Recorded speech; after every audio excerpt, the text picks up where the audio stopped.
right. Hello, everyone. Welcome to today's Higher Way Live. I am Coach Tonya Wells, and today we're going to talk about the topic or the subject of potential.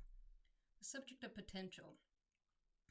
Right now, the state that I live in is a winter state, and we are experiencing winter. Everything is dormant. Things are going into hiding.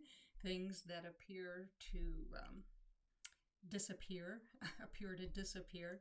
And we're going to talk about that concept today. So let's get started. I want to start out with a quote that I posted on my page earlier this week. Let's take a look at it and let's start there. This quote is by Miles Monroe, and he is talking about potential. So here, let's look at this defined. Potential is unexposed ability and latent power.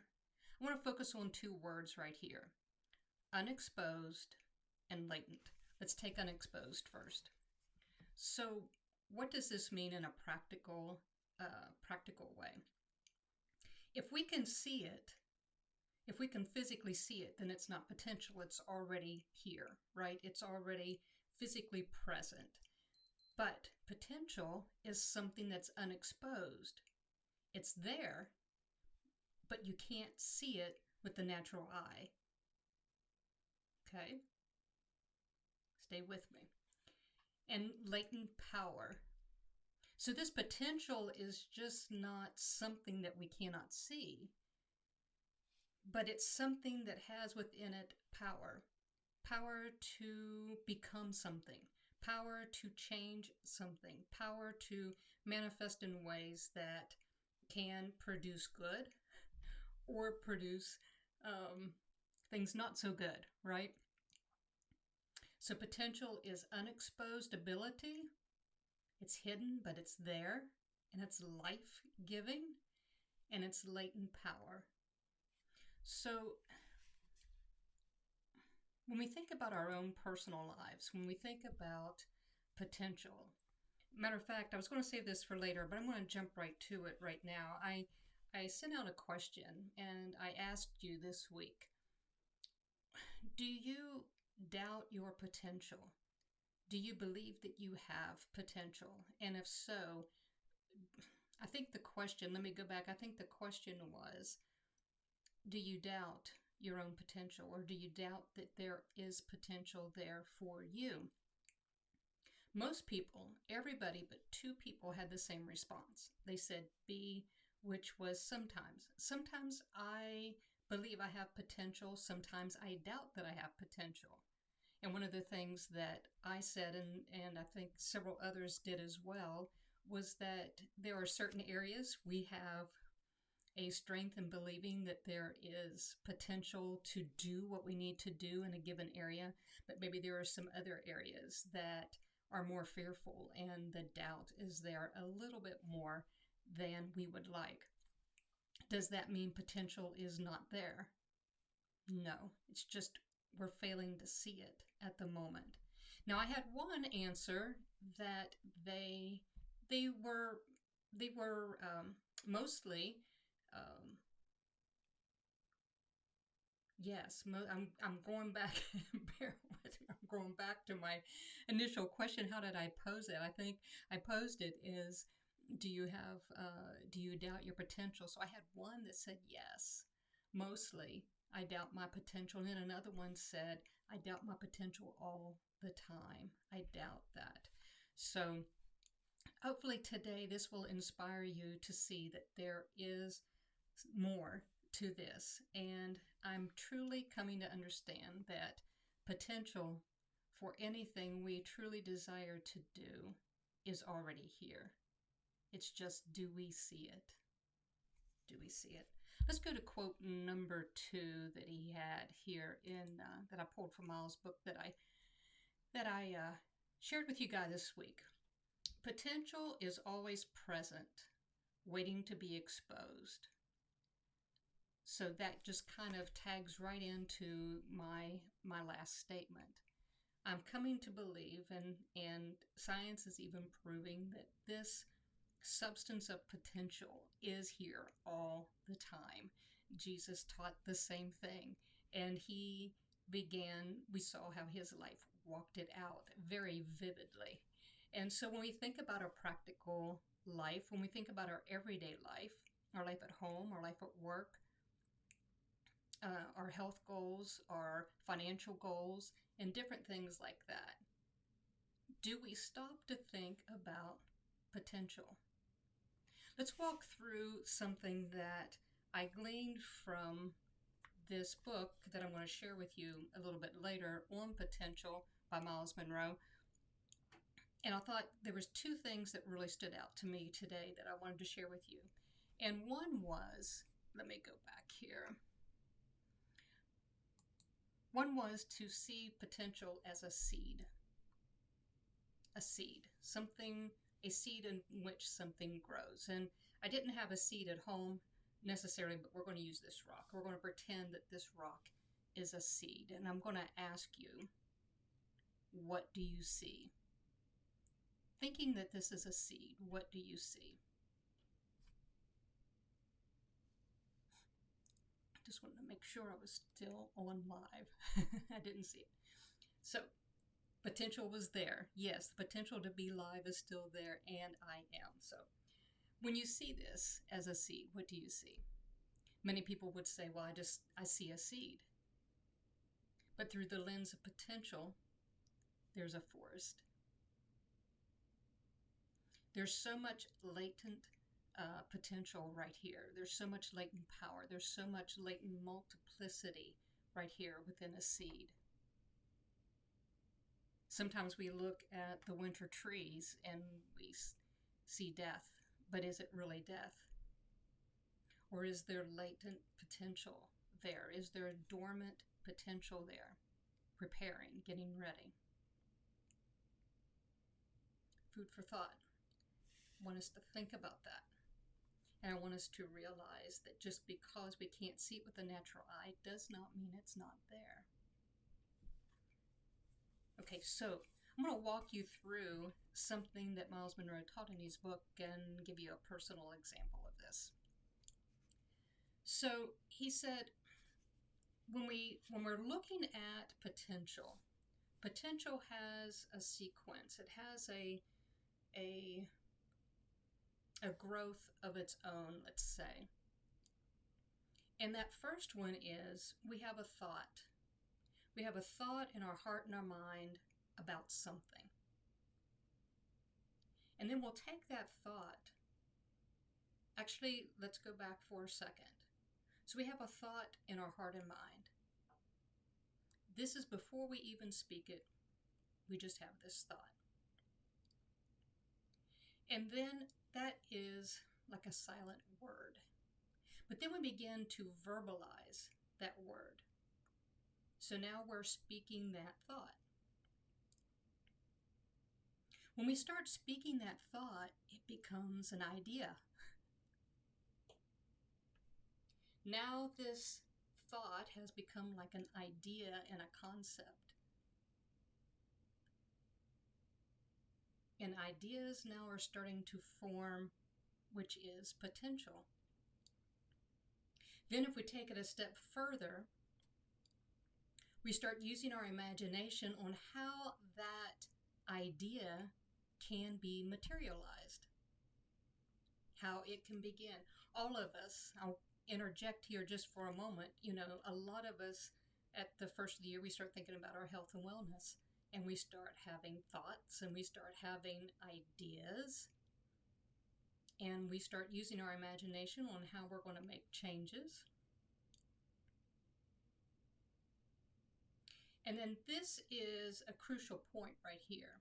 When you begin to see in your heart and mind how you imagine this playing out, the next key step, he said, is to make a plan, is to write down and get clear on how you are going to implement what you see.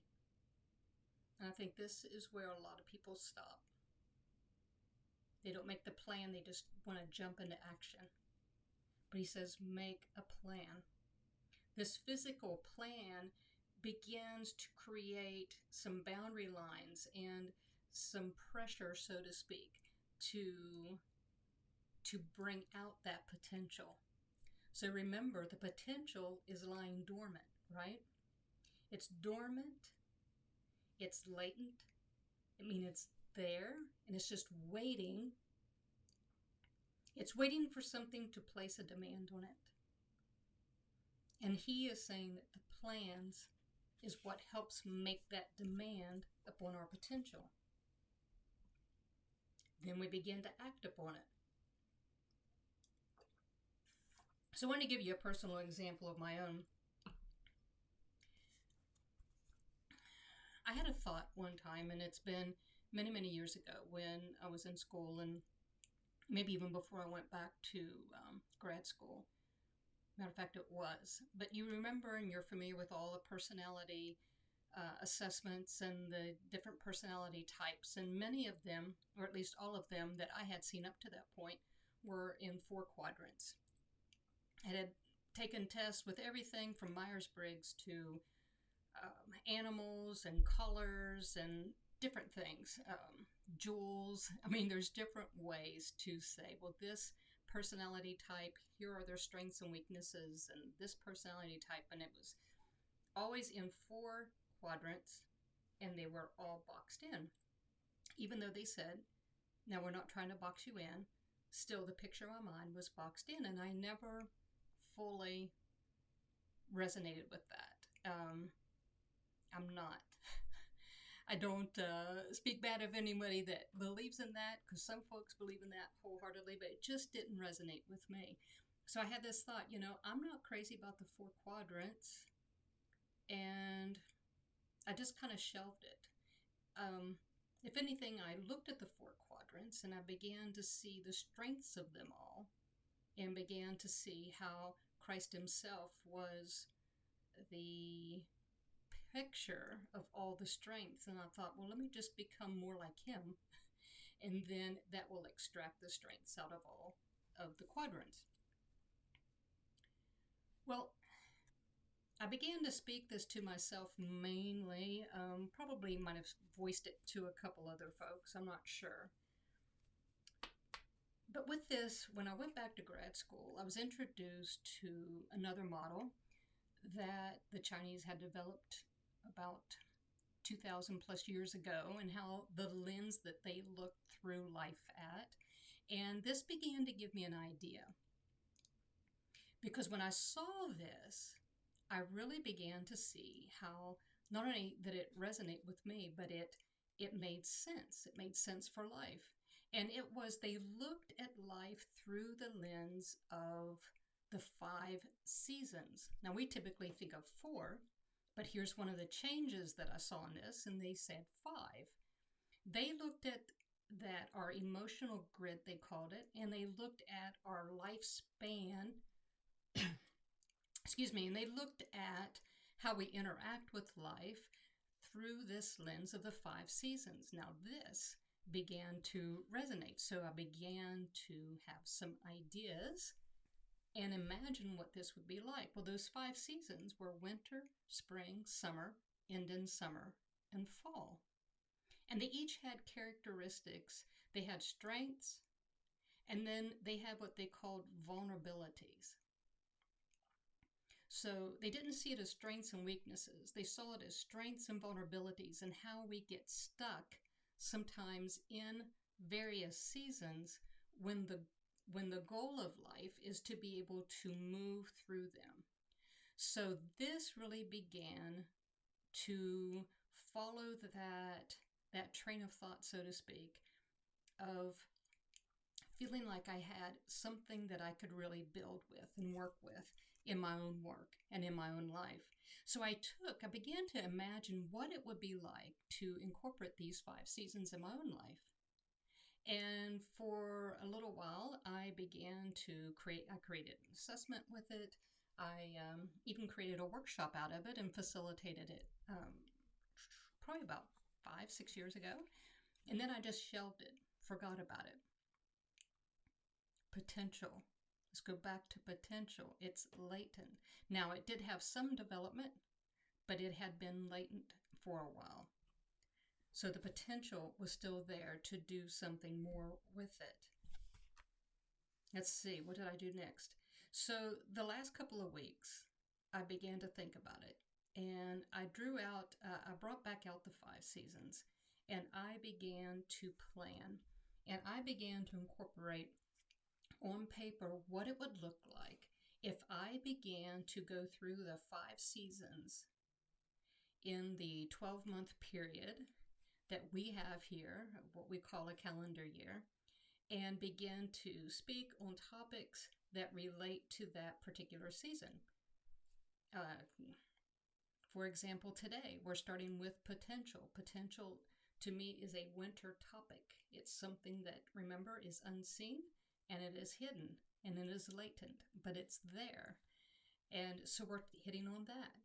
In the next 8 weeks, we'll be hitting on more topics as it relates to winter. Then I'll move to spring. We'll be talking about things as it relates to assertiveness and action and taking action with what we got clear on in the winter. And then in the summer, we'll have topics for the summertime as it relates to our own personal and spiritual growth. And the same with Indian summer, which will be a shorter season, in fall. So I began to use my imagination, and then I began to put it into plan. I began to put it in a plan. That's better, more grammatically correct, right? So I began to put it in a plan, and now it's starting to extract. So this week I was able to get a few of the quotes out, so you can begin to know what kind of theme or topic we're talking about this week. Began to ask you questions as it related to that, and that will be following. And this is what's going to pull out that potential, guys, is me taking action on this. Taking action on what I had imagined. So let's recap real quick. Let's go back. Our first quote here we talked about is, potential is unexposed ability and latent power. Just because you can't see it with the physical eye does not mean it's not there. And then our second quote, potential is always present. I think our first goal is to begin to meditate upon this and believe that this is true. Potential is always present, waiting to be exposed. Is that not beautiful or what? Potential is always present, waiting to be exposed.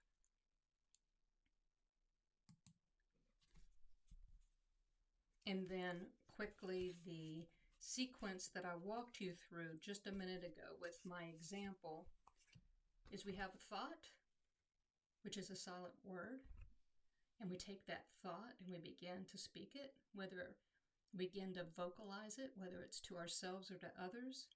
That begins to create ideas, and ideas start forming concepts, and we start thinking about potential. Then we begin to imagine how we could apply those ideas. And then it's the planning. It's creating the framework that puts, I like to think about it as putting pressure on the outside of that, the husk of the seed, so that it breaks open and the potential gets released and it begins to grow. Begins to grow. So this week, or this weekend rather, as you're thinking about potential, I want you to think about not your potential, but God's potential that is here waiting for you.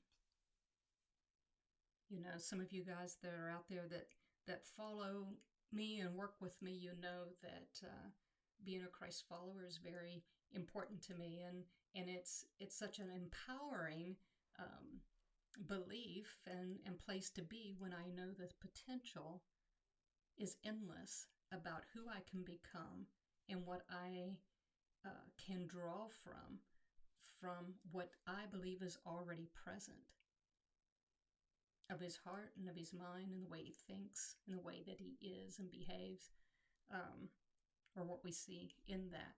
All of that is potential. It's just latent. Can we see it? Can we really see it? Sometimes we have to close our eyes to see. This potential I'm talking about, yes. Sometimes we have to close our eyes so that we can see it. It's there. Remember the ragu commercial? It's in there. It's in there. Well, the potential is here. So be encouraged, be inspired to choose a little higher. If you are one who tends to doubt the potential that you have inside of you, that you have around you, it's all here. I pray that you have eyes to see. Pray that you have eyes to see. Guys, that's all for today. I encourage you to be thinking about, meditating upon potential. Remember the seed. It's in seed form. And I'll be back next week and we will talk about another topic. If you did not know, there is a YouTube channel, Coach Tonya Wells. You can search that on YouTube and you'll find some videos there. Also, you will see right here as I'm getting ready to exit, you'll see that we have a training center as well. So just want to inspire you to choose a higher way each and every day. And guys, until next time, this is Coach Tonya Wells. Bye-bye.